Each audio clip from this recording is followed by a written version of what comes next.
Jack and the Beanstalk. Once upon a time, there was a boy named Jack who lived with his mother in a tiny cottage. They were very poor. Jack was a good boy and he was very brave, but he didn't always think things through. One day, Jack's mother asked her son to take their cow to the market. "We have nothing to eat and no money," she said. "We have to sell Daisy." Jack fed Daisy, brushed her, and put a bell around her neck, then set off for the market. Jack and Daisy had not gone very far before they met a strange-looking man with a suitcase. "Hello, young man," said the stranger. "What a lovely cow you've got.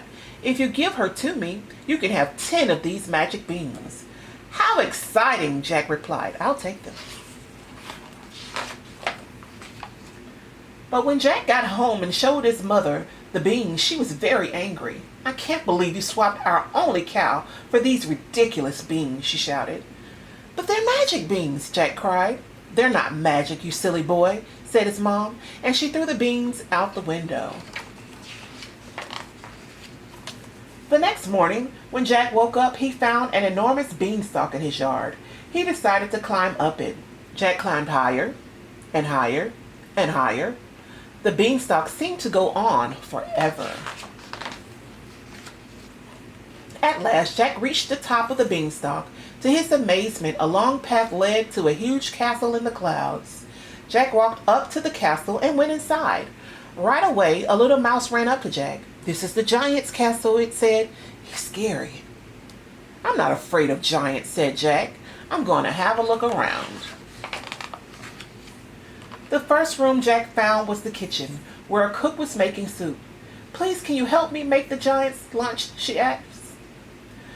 Jack chopped the vegetables and stirred the ingredients. Soon the soup smelled delicious. "Oh, thank you," said the cook.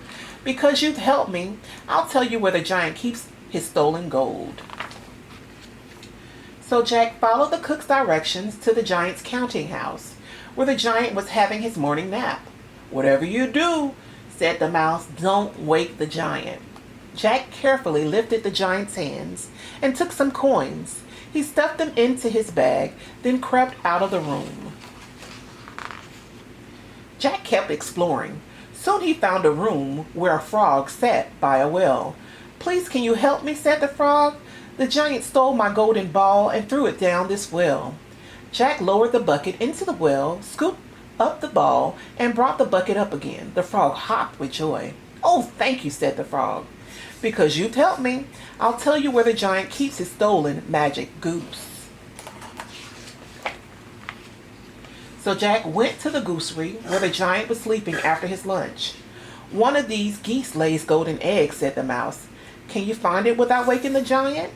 Jack lifted each goose until he found a golden egg. He tucked the egg and the goose into his bag, then crept out of the room. Underneath the castle, Jack found the dungeon where a baby dragon was locked in a cell. "Please, can you help me?" said the dragon.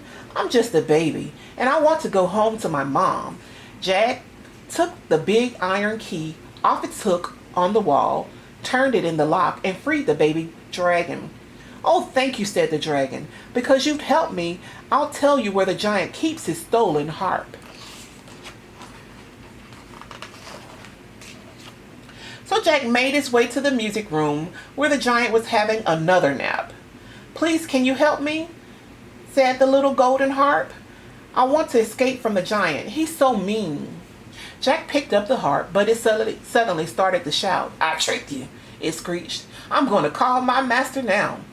Master Giant, wakey, wakey. This boy Jack is trying to take me."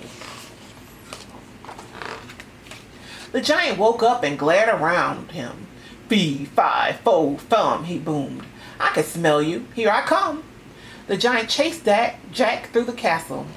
"You may think that you're the winner, but I'll eat you up for dinner," shouted the giant. The giant chased Jack down the beanstalk. "You can try to run away, but I'll eat you up today," the giant shouted. When Jack reached the ground, he grabbed an axe and chopped the beanstalk down. It toppled over with a loud crash. The giant was never seen or heard from again. And as for Jack and his mother, they both lived happily ever after. The end.